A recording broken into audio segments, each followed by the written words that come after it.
What's going on, everybody? Thanks for tuning in to another episode of California Underground. We have tonight another legislative roundup. It's very important to stay up on what is going on in the legislature.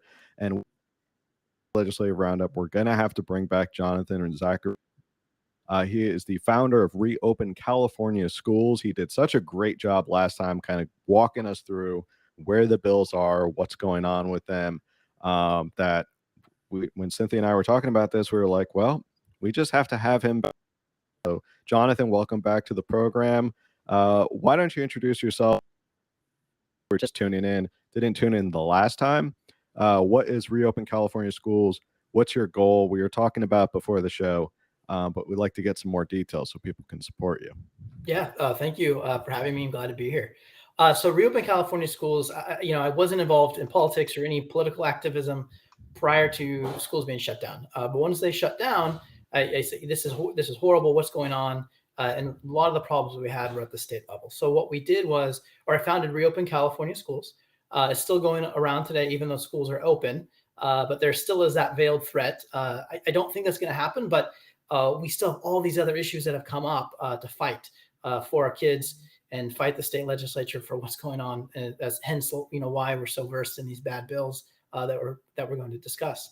One way to fight that we learned is getting the right. If you have the right school board members, right candidates locally elected, you can make a difference. And so some of the next endeavors that we'll be working on will be that to get the right candidates elected for school board across the state. So I would advise you go to our Facebook group, Reopen California Schools, or you can follow me on Twitter at Reopen CA Schools for some important updates coming in that regard, especially if you want to get involved yourself. So volunteer, run for office. Definitely go to my social media and see how you can get involved that way. But just go there anyway, sign up, then you'll get updates as election gets closer for candidates in your area. Awesome. And as always, my trusty co-host Cynthia is here as well. How are you doing tonight, Cynthia? I'm doing great. Thank you, Jonathan, for hopping back on. You were a great guest that we had last time, and I look forward to this roundup this time. But I'm doing great. So without further ado, I know you kind of proposed a lot of, well, Cynthia came up with a great list of bills, probably more than enough. But if there's any bill, we can just hop right in. I'll let the guest pick the first bill. How about that? And we'll go over that, do a round robin of which bills we want to talk about. Oh, wow. Let's see here. What would be a good one to start with? I think it would be great to start with maybe the one that was the most controversial, and thankfully, is dead, and that would be SB 871. So that was where, and this would be a good segue for other things we're going to talk about. 871 was a bill that would remove the personal belief exemption for any vaccines that were added by CDPH, and it would have explicitly added the COVID-19 vaccine to be added. Now, mind you, there's a lot of coercion happening with certain school districts at the 12 and older level. So you see higher rates in the state vaccinations for those groups. But when you look at students 5 to 11, it's only about a third of the kids across the state. So it's not a very popular issue that people necessarily want mandated for them, for their kids. And so there's a lot of backlash on that. Newsom himself pushed the state mandate, which would have had the personal belief exemptions for COVID another year, so not until 2023 school year. I believe he'll ultimately drop that altogether, especially with some of the data that's coming out about the ineffectiveness, or at least the lack of, everyone can get infected still with the vaccine. So I don't see that happening. And then 871, Pan pulled it. He wasn't able to get enough votes even in committee to get that through. So he's pulled that bill. And that was on February 24th, 2022. That says referral to committee on judiciary rescinded because of limitations placed on committee hearings due to ongoing health and safety risks of COVID-19 virus. So that's the official, but that's not really what happened. No, yeah, he actually, I think, even issued a statement saying he didn't have the support. So. And just to point out, this is sort of a preview of what's going to come, and you'll see this cast of characters. Richard Pan, Scott Wiener, Akilah Weber, and Buffy Wick. They're kind of always in the middle. It's especially Dr. Pan. He has bills that he pushed forward, especially when it came to COVID. He pushed a lot of stuff forward. It's his last term. He's termed out, I believe. So it makes sense. He's sort of the sacrificial lamb for everything that is super controversial. Why not just let me take it and I'll do it? Because no one's going to reelect me anyway. I'm termed out. But Scott Wiener, as always, he's always in the middle of enough controversy as well. So, but that's right off the bat. That's good news. That bill is dead, right?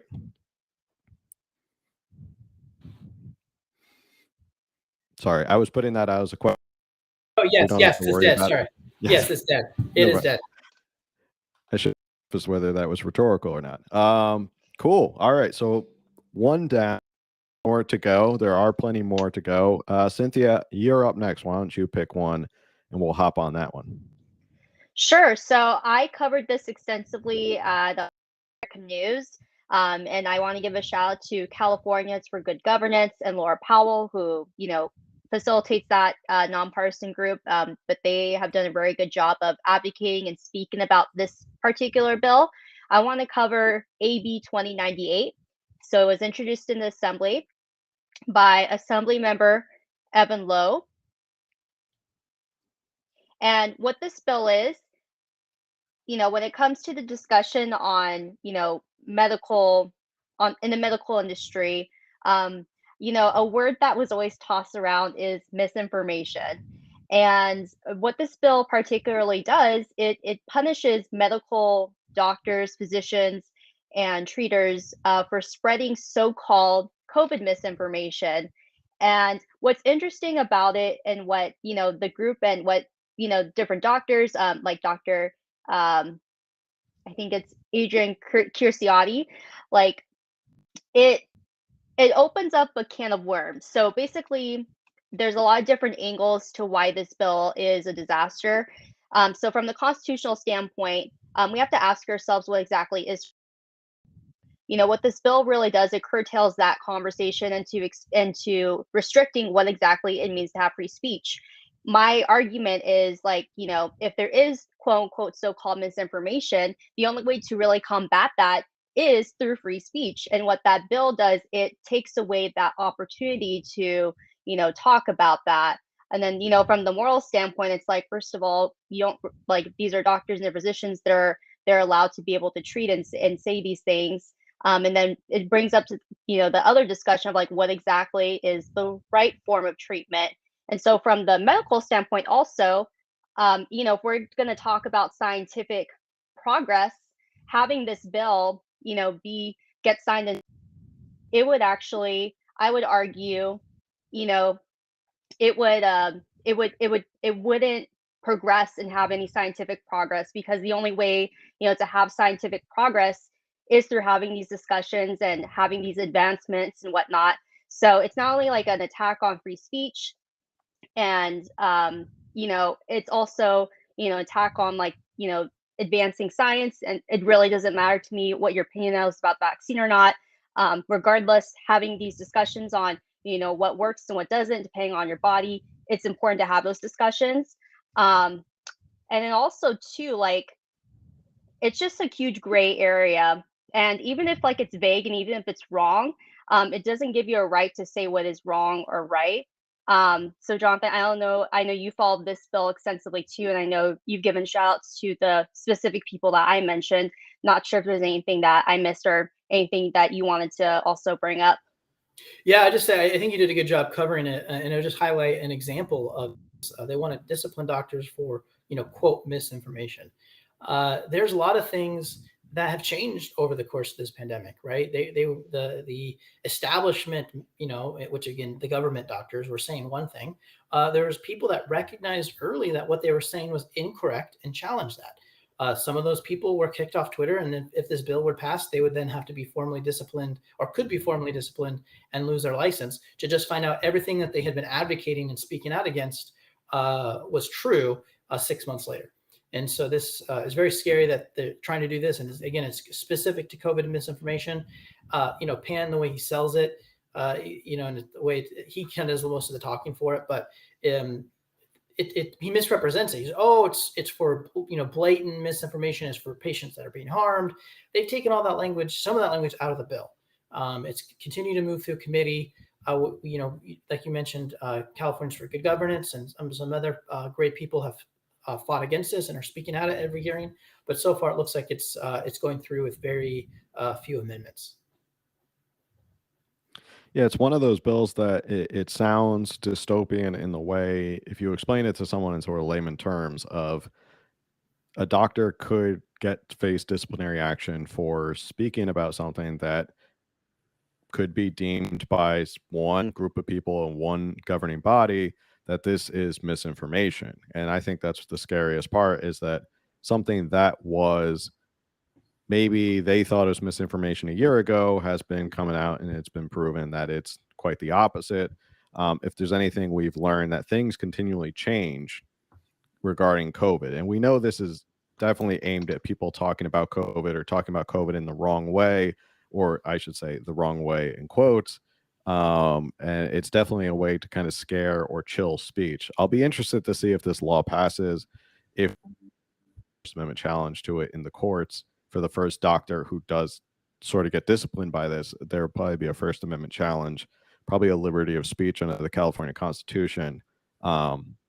Because the liberty of speech provision of the California Constitution is actually broader than the First Amendment when it comes to protections.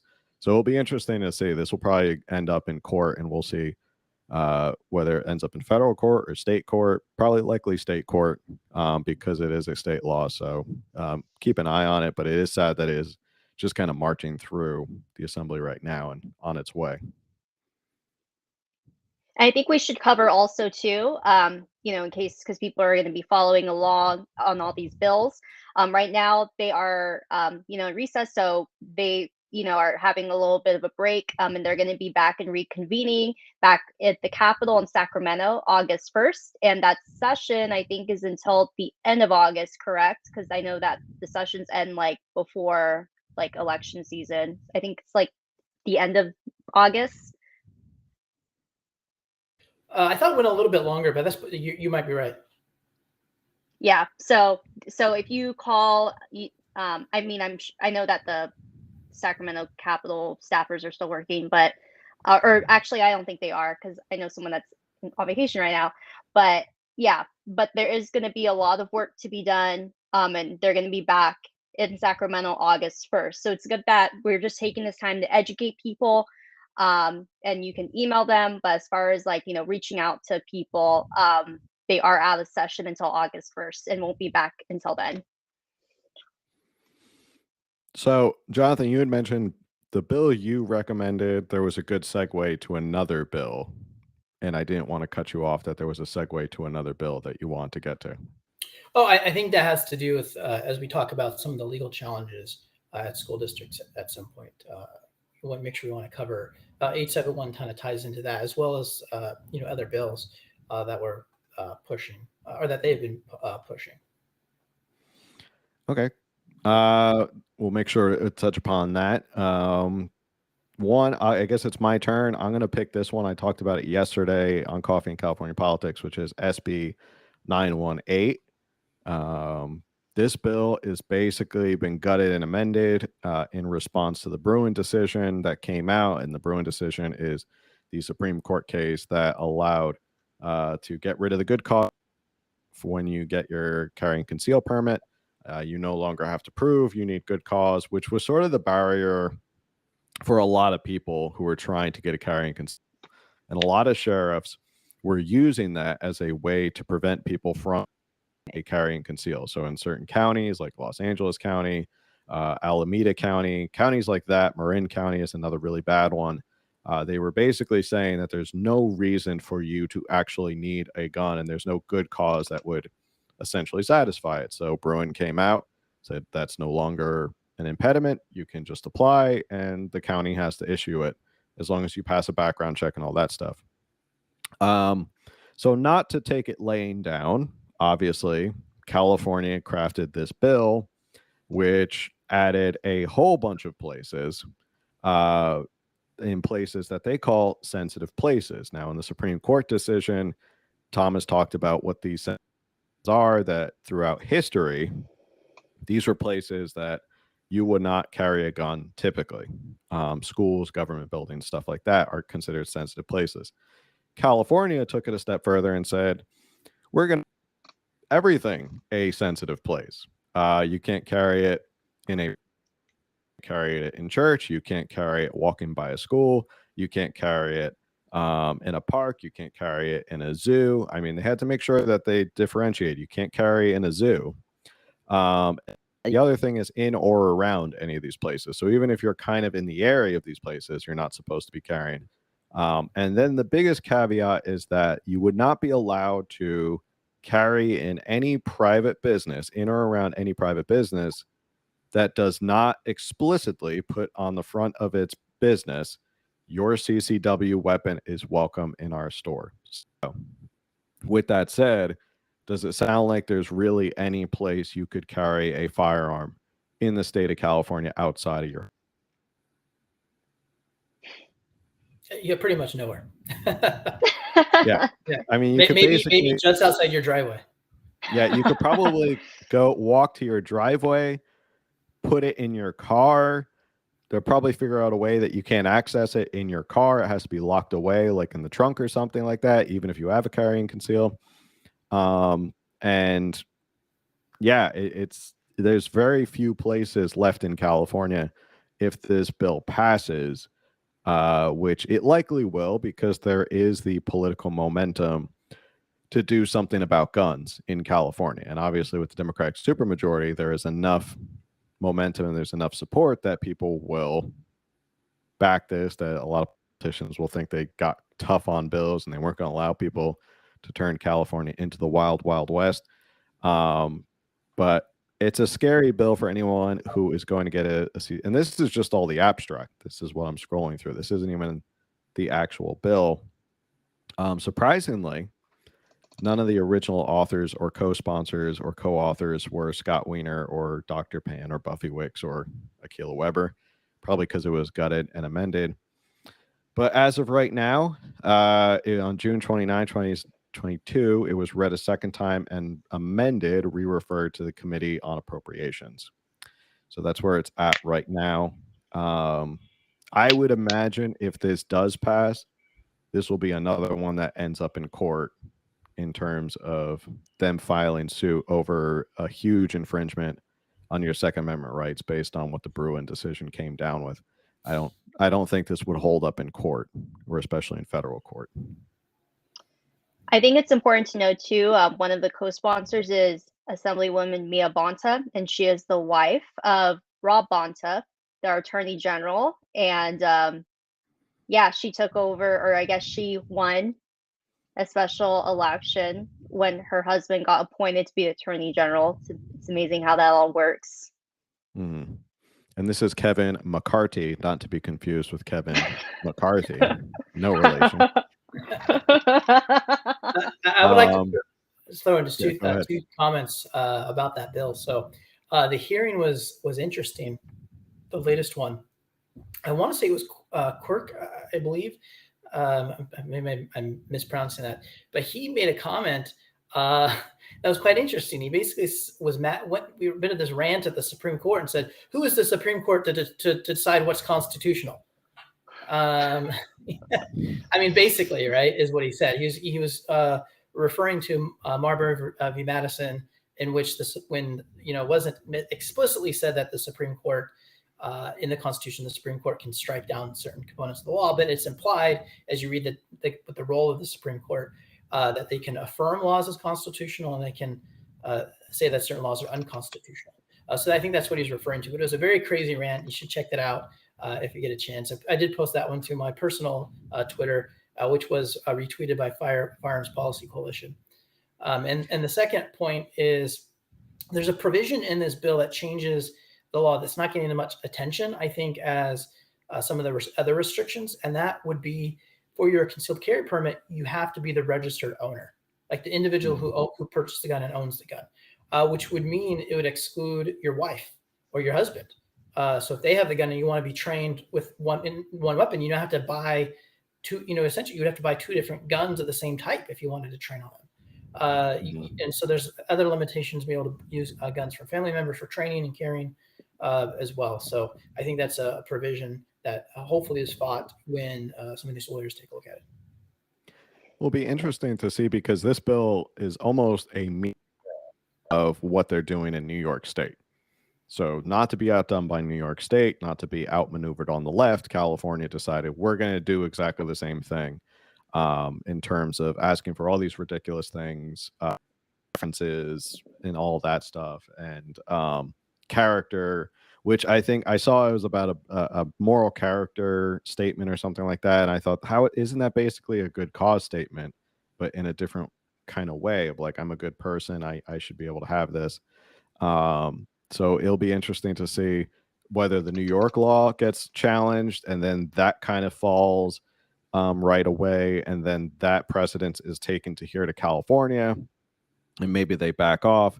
This will be a fight. And I know the firearms policy and California Rifle and Pistol Association, Gun Owners of California, Gun Owners of America in California will have a lot of work to do, a lot of lawsuits on their hands.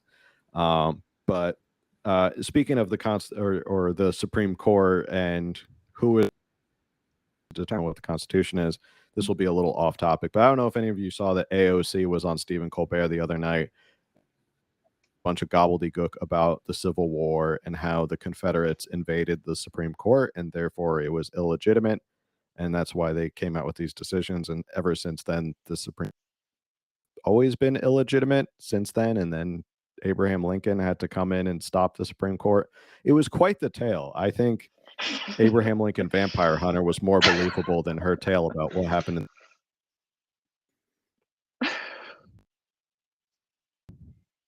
Nobody saw.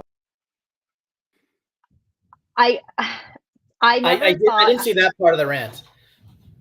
I never thought it was possible for someone to make me lose brain cells. So I try to avoid hearing her voice as much as possible. Yeah, and especially with Stephen Colbert, just like a lapdog being like, yeah, absolutely. Confederates invaded and took over the Supreme Court. And that's what happened. Queen. And that's why yes. we had Dred Scott. And then he was like, are you running for president in 2024? To which she didn't say no. She didn't say she was not going to run in 2024. So. She should run. Yeah, she should run. Newsom should run. They should all run. Just make them all as far left as possible. All right, Jonathan, you're up. What's the next bill we're going to take a look at? Let's take a look. Let's take a look at 1464. I'm picking all the dead bills. B or AB? SB 1464. Yeah, SB.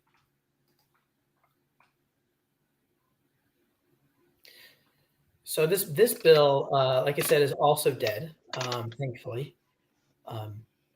But there's some personal drama that I wasn't. Well, I take it personally on this bill.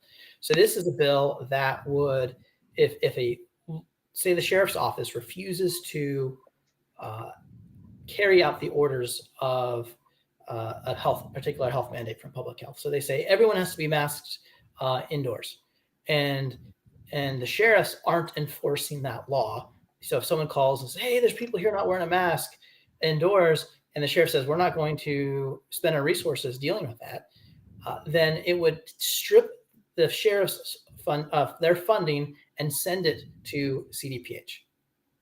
That's what this bill would have done. So obviously the sheriff associations and some law enforcement associations were against this bill.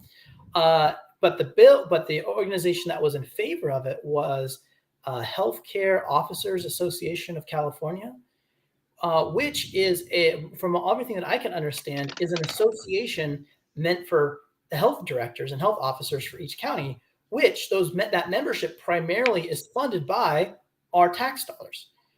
And I saw my own county's public health officer as one of the board members of that. And I'm like, and we were just very frustrated that Dr. Oldham was on there and he didn't stop it. Like, what are you doing? Like, you know where our county, where our supervisors stand, where your constituents stand.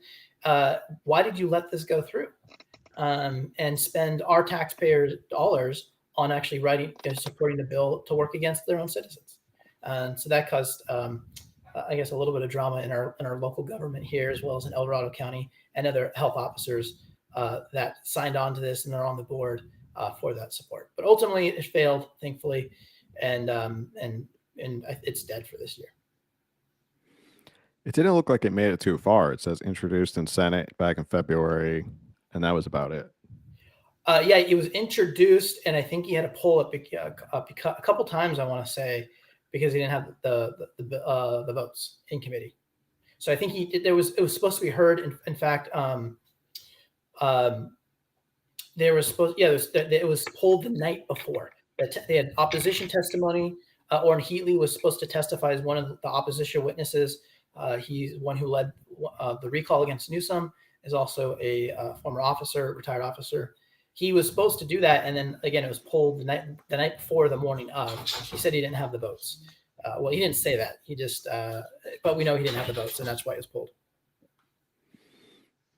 So another good news. I feel like these are some of the bills we talked about in the last one, and it's good to see that some of them are dying and they're not making it all the way through. So as crazy as it is, I don't know if it's pressure, or I don't know if he just didn't have the votes because of outside pressure and people calling in. It's pressure. Yeah, it's pressure. If it wasn't for a bunch of people getting involved, I think these would have sailed through.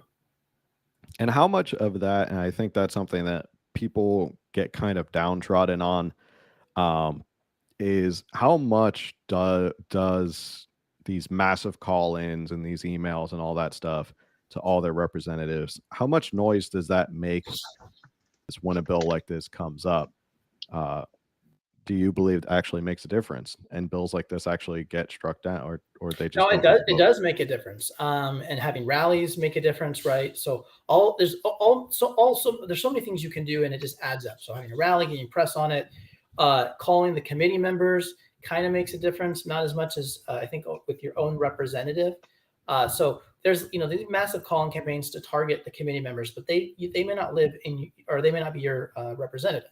So if you can get people in that said representative's district to call, that's going to have a much bigger impact. Calling has a bigger impact than emails. So again, it's just about the level of effort and the focus. And there's just been enough of it across the state that I heard reports that people are mad at PAN for this because they're being flooded right before these hearings. Their offices are being flooded from calls against these bills, and like, PAN, cut it out. We can't get any work done because your bills are causing so much controversy. And so they'll let some of the stuff come through, some of the milder items, but then push say no on these other ones. And again, he won't even bring it for a vote, or he won't bring it to committee if he doesn't have the vote. And thankfully, a lot of the ones that did haven't even passed a single committee.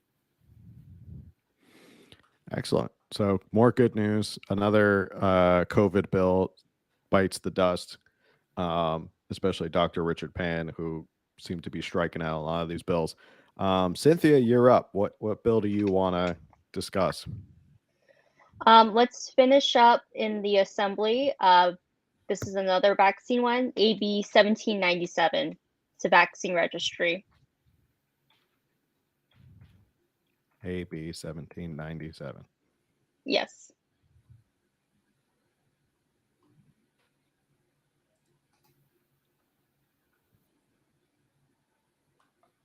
Okay, so what's going on with this bill? So if I remember, this was introduced by Dr. Keila Weber. So basically, what's controversial about this bill is, yep, it was introduced by Weber, and the other principal co-author, Pan, co-authors Lowe, Wicks, other co-authors Newman and Weiner. Not surprised. So what was concerning me about this is basically right now we already have like health officers, and the State Department of Public Health, which, mind you, have already proven they're not in our best interest. They already have like immunization information sessions or systems. And what's concerning about this bill was it would basically require healthcare providers and other agencies like schools, childcare facilities, and family child cares, and other county human services agencies, all these different agencies that are already private as is, they would also be, have to have these immunization systems available. So I think what was concerning about is, there's already an attack in our government school system, about being able to having to disclose this information with mandates, also being able forced to, be forced to take these treatments with if there's other alternative treatments that you prefer by choice. But I think the fact that it's also, making its way through agencies and systems in our culture that are already deemed as private in society, I think that's a huge concern for me. So it does look like that it did pass, but it's making its way through, the assembly system. It's through appropriations committee. So I think it is a bill that we should, make sure that we are vigilant on. That's, kind of all my thoughts about it. And for anybody who's interested in what I'm following, this is openstates.org. And you can just sign up for a free account, as you can see up there. And if you're interested, you can just go like that, follow the bill, and they'll send you emails as to what's going on specifically for each bill. So if you want to, instead of just checking up on, and I think you can do that on the actual legislator site, can't you? You can follow the bills, like get email updates and stuff like that. Yeah, you set an account, you can follow them. I get emails that say, hey, they've been assigned to committee, where what the votes were, if they've been amended, all of that. It's good stuff. Yep. So it's important if you want to be ahead of it and call in and stuff like that, you can certainly follow. There's plenty of ways to follow these bills. Cool. Jonathan, any thoughts on this bill? Or yeah, just to echo what Cynthia was saying, a lot of the concerns are privacy issues. I may have some of the specifics off here, but I believe it would have everybody opt in automatically, or it would be an opt-out system. So any kind of vaccination that your child got, and it may be for adults too, you would automatically be in the system. You couldn't choose to not be in the system. And then the school would be able to automatically download that, not just for the required vaccines, but they could look at your history for any vaccines. And so there was a big privacy concern there. And it's very difficult once the data is in to try to get your data out. There's been a lot of issues already for that. And so that's the biggest issue. Now, the reason they introduced this bill was because I think they were expecting a mandate of COVID vaccines. And the intent was to make it easier on school districts to verify vaccination status of the COVID vaccine by implementing this data tool that forces everybody's information to get in and getting access to it for everybody, in an easier format and downloadable format. Because this might be cumbersome. Right? It was cumbersome right now to get the COVID data for many school districts that were trying to implement their own vaccine mandate. So fortunately, it looks like all those other bills are dead. So this is more just turned into a privacy issue than it does anything else. So you think it's lost a lot of teeth now that a lot of the other COVID bills have sort of went by the wayside? Yeah, it was solving a problem that was part of the whole vaccine work group of trying to make the whole COVID vaccine mandates in schools easier.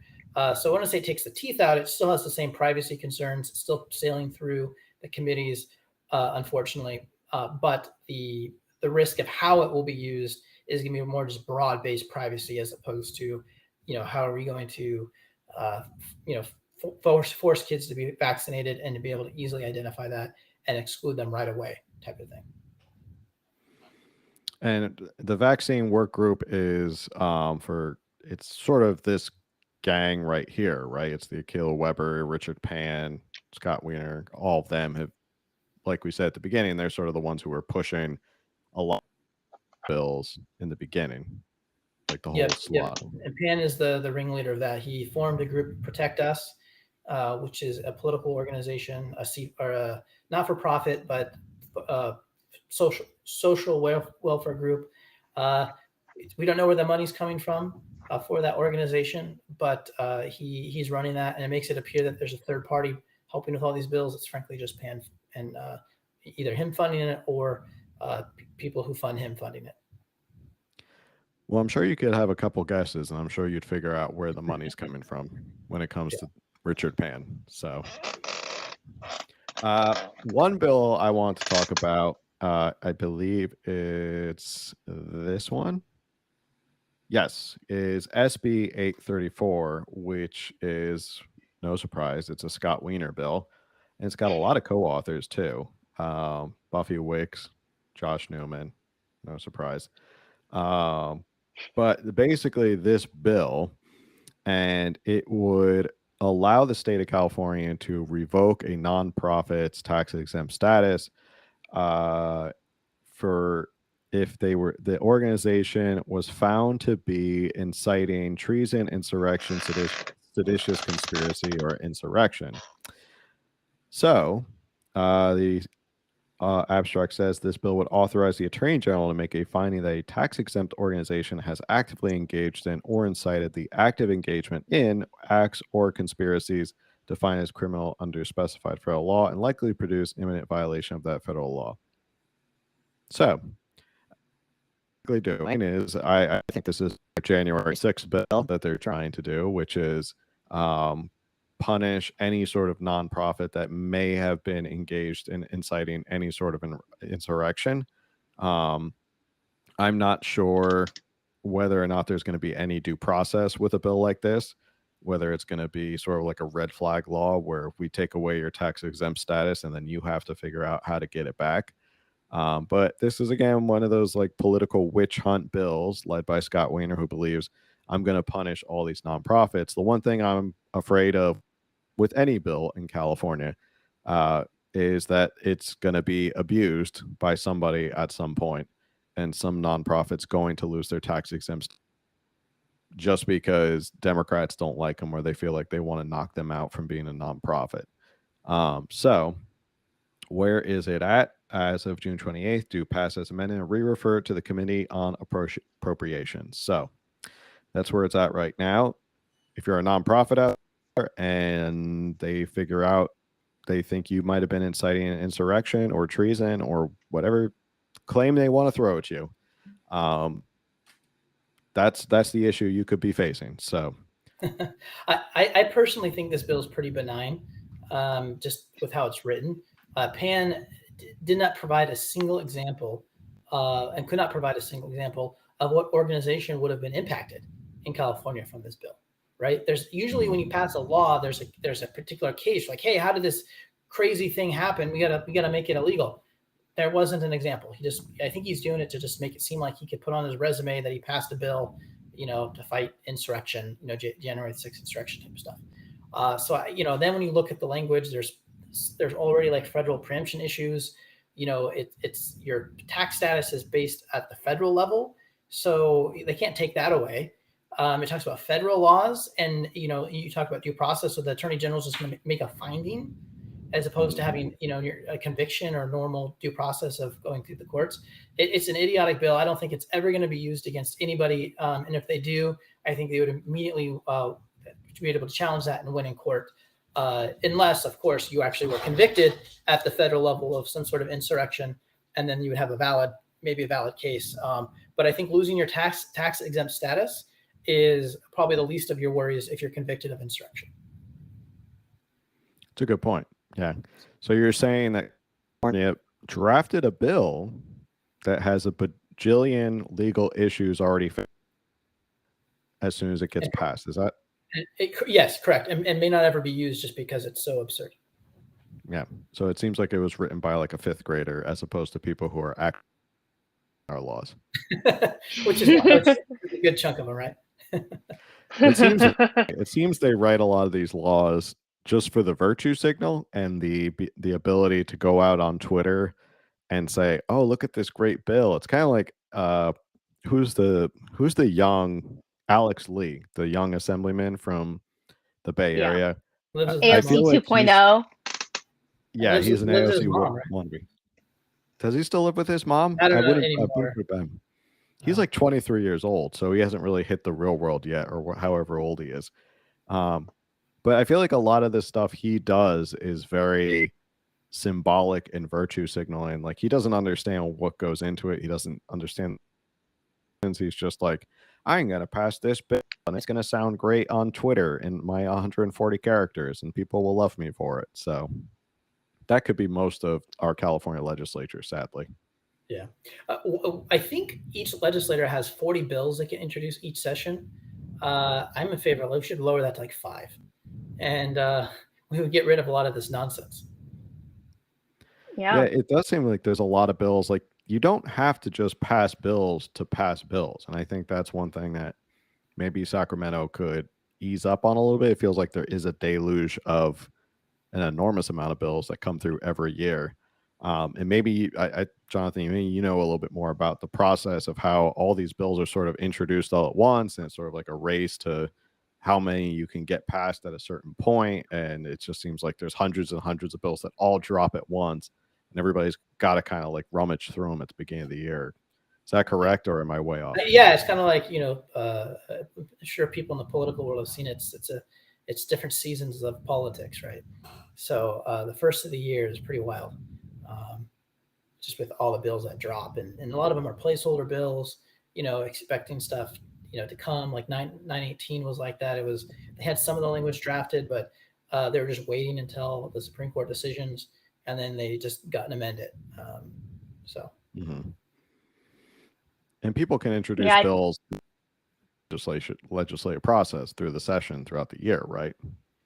Yes, but there are certain rules which the rules can always be suspended that prevent a lot of that from happening. And usually, those kind of situations are reserved for like very, uh, what they call urgent things. I mean, SCA 10, I think, was one of those, right? So after the Hmm. Supreme Court situation where they overturned Roe v. Wade, California's response was to pass a constitutional amendment to ban or quote enshrine abortion into the Constitution with very vague language that leaves the door open to allowing abortions all the way up through birth. And so it was very you have two sides of it, but basically it was poorly written, poorly executed, and I actually think the Democrats may have shot themselves in the foot on that one, and that may not actually pass in November. But we'll see and see what the outcome is with that. But that was an example of one that they brought up later in session. And if we I want to mean, just kind of, some. sorry, go ahead, Cynthia. I don't want to step on your Oh toes. no, I was just. No, it's okay. If we're gonna talk my one piece about reforms for the legislature, I wish that actually, to be honest, I wish the position was part-time, because then these people wouldn't like depend on this, for their livelihood and for their fame and their ladder climbing in their political career. I also wish that there were more representatives, because 80 people, and we have like the third largest economy in the world. Like, I just think that's insane. And then the last piece is, I also wish, like, we were talking about like bills. I wish these people that would actually make a difference. I would want to know like their calendars. Like, I don't know specifics, right? Because I know that it's privacy. But like, for example, like if an assembly member, like if they had an excused absence or it was not excused, were they in a committee meeting? Just like basic things like that, so we could just know, like, where our representatives are. Again, I don't need to know specifics. I don't need to know if they're at like a dentist appointment or they had a family death. Like, I don't need to know that, but I just would like to know, like, for example, if we look at the votes, why weren't they there at the meeting? That's all. That's my piece on that. Things that I think would make the legislature better. I agree with that. That goes to the whole point of having too many bills. It's really frustrating that you get a witness that does a great job on opposition or say in favor of a bill, to have the hearing room completely empty, right? And then they come back at the very Yep. end. People show up, and then the last 10 minutes they all vote on bills they didn't even hear and listen and not even paying attention to. And it's just so frustrating that our legislators just have so much that they can't give focus to actually determine if this is a good bill or not. Yeah. Yeah, I Go agree with on, Phil. what Sorry. Cynthia. Um, Definitely needs to be a lot more representatives. I think there definitely needs to be a lot more assembly members. I think there should be senators should be two from each county. I think California is so big it could be almost like its own country in the sense that we have such big counties. They're like our own little states. We should get two per county. Why not? And I think that would be fair, especially for red counties. There's a lot to fix, and I also think their salary needs to be greatly reduced as well. I don't think they need to be living high on the hog. as much as they do and make it part time and see how many people flock to being a legislature if they're not going to be paid full time and six figures. So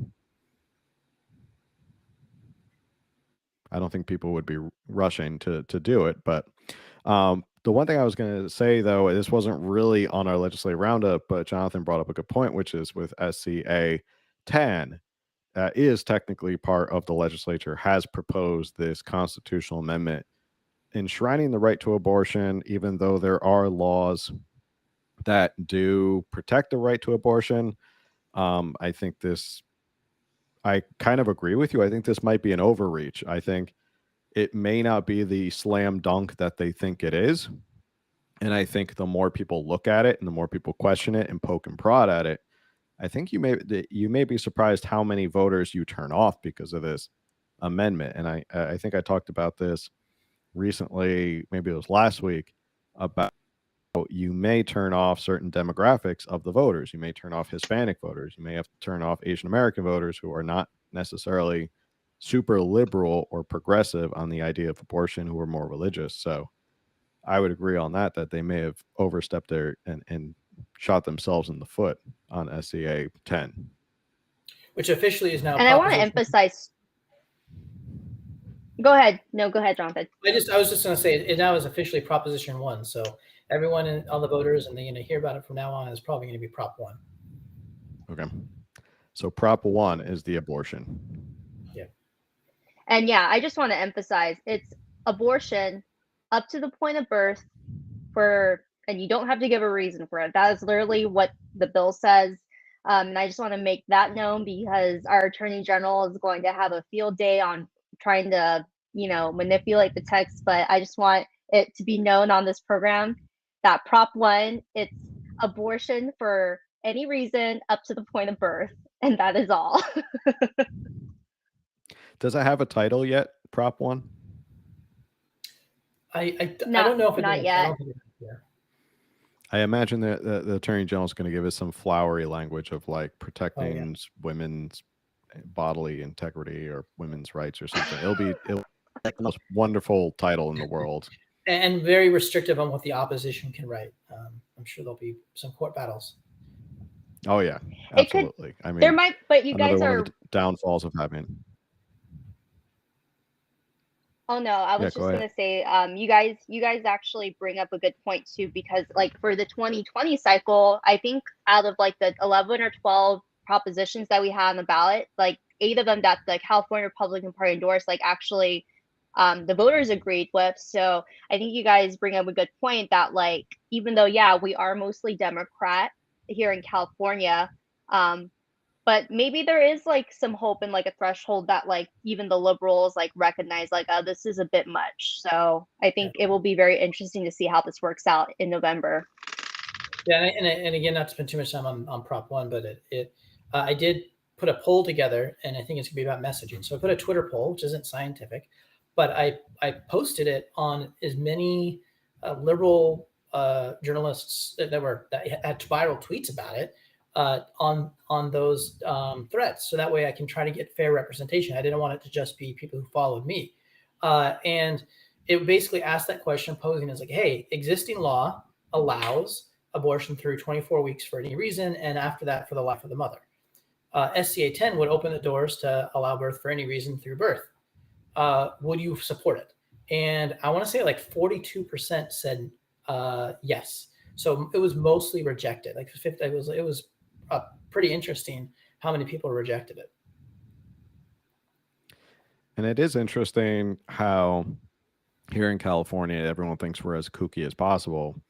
But when you look at propositions specifically, Californians do seem to vote center right on a lot of propositions. It's almost like you look at it and go, you would think a lot of this stuff would pass overwhelmingly, but there's a lot of stuff that was voted down in the last time around that people were like, I thought that would definitely pass. Nope, it doesn't pass here in California. The affirmative action was one. Obviously, taxes are always voted down. Property tax is always voted down, stuff like that. So I'll be interested to see if there's a message or a shot across the bow that this was not a good idea and they may have overstepped their boundaries with Prop 1. But we could talk about abortion all night, but that's not the point of tonight's show. Who's up next? I think Jonathan, you're up next. I think I just did last one. So, All right, yeah. Let's talk about 1479. okay. That is the COVID testing bill. COVID testing in SB school. Yep. 14. What was it? 1479. 1479 SB. Yeah. Yeah. This is a bill that I personally have testified twice at as opposition as the lead witness. I've worked with others as lead witness opposing this bill. And this bill is likely to pass. However, it is going to be watered down quite a bit. So this bill was going to require every school district had to have at least one person that they hired for this liaison or COVID testing person. It would require every school district had a plan to be in compliance with CDPH. It would also be contingent on any kind of federal funding allocated to this, as well as any state funding.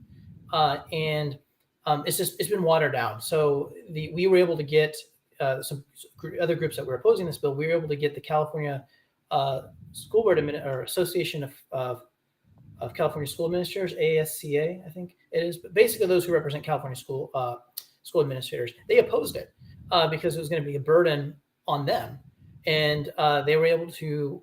It hasn't shown up yet in the language, but it looks like PAN agreed to these amendments, which would eliminate the requirement for them to hire somebody. It would put more of the onus of any kind of program on CDPH. We look at the governor's budget. There's just not a lot of budget to require testing. I mean, and their budget really was pushing these over-the-counter tests. So I imagine the plan, and I've already seen the testing plan from CDPH for next year. It doesn't require testing. It pushes making testing available. And so these plans are probably just going to be every school site is going to have these over-the-counter, the antigen tests, the rapid tests available to students. So that way, if they're sick, they can offer them. If teachers want to take one, they'll have to have them on site so that teachers can take them if they feel like it. And I think that's going to be the extent of what happens. The other amendment that's happening is it's going to sunset after 3 years. That was another concern. Like, how long are we going to be dealing with this? We're just going to put this in as law and not ever rescind this ever. And so those are some things. I wish it was not going to pass. It looks like it's going to pass, but it's heavily watered down and is not going to have the impact that we were worried about. That's going to ultimately have CDPH require COVID testing at school. So basically a paper tiger, would you say, like at this point of this bill? Yeah, I mean, it's not going to, and they didn't even need to pass this bill, honestly. They could have just done it through the budget. And I imagine most schools would comply if they just say, hey, we're going to give you all this money for testing, and CDPH is going to have this program. The only thing is they have to have this formal plan, and I don't know how complicated that's going to be. Probably very basic. Okay. So as long as CDPH doesn't change course and say, oh, now we're going to change course and say we're going to require testing. That's always still a possibility, but based off the budget and CDPH's intentions for next year, we're not seeing that. Okay. Is it just that there's because it has sort of slowed down? One thing I wonder how much of these COVID bills have just kind of lost steam because COVID has really kind of subsided in our society, and how much it's just kind of like it may have been, maybe these were introduced. We all thought it was still a big scare. It just seems like we've kind of moved on in society from COVID. So a lot of these bills are just kind of getting watered down, or they're just not getting the votes that they need, and people just don't want to deal with the controversy. Is that something that makes sense? Yeah, I think so. I think timing was not in Pan's favor. He had to wait until January, like so we talked about that cycle, to introduce some of these bills. And I don't think Newsom wanted to pass didn't want him to introduce 871, for example. He did it anyway. And he was thinking, we got to push this through because we're peaking in COVID right now. It's January, but by the time these are heard, we knew that COVID was, the rates were going to subside. We see, cases are higher than they were last summer, yet we're not doing anything. I mean, the vaccines were available to everyone 12 and older last summer. COVID's higher last summer, yet we have way more restrictions last year. So that just tells you the temperament is not good. Doesn't look good politically. They don't want to focus on this because they recognize, hey, there really isn't anything we can do at this point. And so it's just something that we have to learn to live with. And I think you're right. The appetite is just fallen, and so we're not going to get the most complicated ones. And there is one bill that is still scary that's left. I would say, this one I don't want it to pass, but it's not as critical to not passing as say SB 866, which we still haven't addressed yet. Let's jump right into it since we got a couple more minutes left. We might as well. Good segue. Yeah. Side note, it's the same cast of characters, the same rogues gallery that is always pushing this. So what's the number? SB 866. SB 866. Okay, I got this up here. All right. Who wants to hop in? Jonathan, you want to chat about this one? Yeah. So this bill initially would have required or allowed anybody 12 and older, or 12 through 17, to get any vaccine without parental consent. And right now, state law allows HPV. I think it's HPV and hepatitis B because they're under the category of STD prevention, that you can still get those vaccines without parental consent. The specific issue with this one is it's all vaccines, but COVID was the target of this. We look at how COVID vaccines were generally administered to youth. There's lots of problems, right? Most of the vaccines weren't done at your doctor's office with your primary care provider. In many cases, there were incentives, financial incentives, pizza, gift cards, new shoes, right? They're done on campus at some school sites. They are done by individuals that had temporary permission to do it. So a nursing student, you could be a brand new nursing student and just go through, I think I don't know if it's like online training. It's very basic training. And then you can then administer this vaccine for COVID. And so this would remove parent involvement at all for any vaccine, but the concern is just how COVID was administered. If there were amendments like, okay, only if it was done by your primary care provider, or if you had another adult that can watch over you and look for adverse reactions, there may have been some more support. He wasn't interested in that. It went through committee. It got to I think it passed was it not even the Senate? I think it even passed the Senate. I think maybe take a look at the history of it. I don't recall. I think it was in the Assembly. I think it went through the Senate, went through all the committees and Assembly, and then on the it's been listed on the Assembly floor as a potential vote for a while. Hasn't been brought up because he doesn't have the votes to pass it on the floor. So he issued an amendment to up the age from 12, or he accepted an amendment that I think Wicks put through that would move from 12 years to 15 years. So it would make it maybe a little bit less controversial because it's older. It is weird that he picked 15 years because there's still another issue in that he contends that it allows emergency youth authorization vaccine without consent. That's not what the bill language says. There's no such, it doesn't say emergency youth. It says federally approved, and that's a very distinct language. So there's even the argument that the 15-year-old couldn't, because there is a federally approved for 16 and older, but not for under 16. And so I don't know why he chose 15. Honestly, if I was him, I would have put it at 16. But I feel like he is just trying to push the limits as much as possible and felt like he has a compromise. It didn't come up through this last through the end of June, so it might come up in August. But I would say that if I had to guess, this one won't pass the Assembly. I don't think he has the votes for it. I don't give it 100%. It still could, but that's the most opposition. It's probably the most dangerous bill attacking parental rights. Just the approach that that they're taking, and it's just not good policy. And so I think I'm hopeful that one won't pass, and that's probably the worst one that's left. So when it says in actions ordered to third reading, at what point of the process is a reading? What does that mean for? Yeah, so I again don't recall. I think it has to just basically be printed for like 3 days, 3 different times for it to vote. Just to give, I believe, if I understand that correctly, it's to give legislators enough time to read it, which I don't think they actually read them. So, but like you said, every day, every Assembly floor session since the 16th, it's been eligible to be brought up for a vote, and it hasn't been brought up. And so Hmm. that could be, Rendon is not letting it come up. It could be that Weiner knows he doesn't have the votes, so he's not going to bring it up until he thinks he has the votes. And in any wind that we think it's going to be heard, I can tell you there's going to be massive calls to legislative offices those days. No. I would say even when with the committee, there were some Democrats that Manchin, for one, was an example. He voted no to passing it in committee, which is surprising. So he's going to be a no. There's been a few representatives, Democrat Patrick O'Donnell has come out publicly against it. There's a few other Democrats that have publicly come out against AB 66. So I imagine it's probably not going to pass, or if it does, it's going to barely pass. And then there's court issues, could be challenged. I think there's already groups planning on suing if it passes.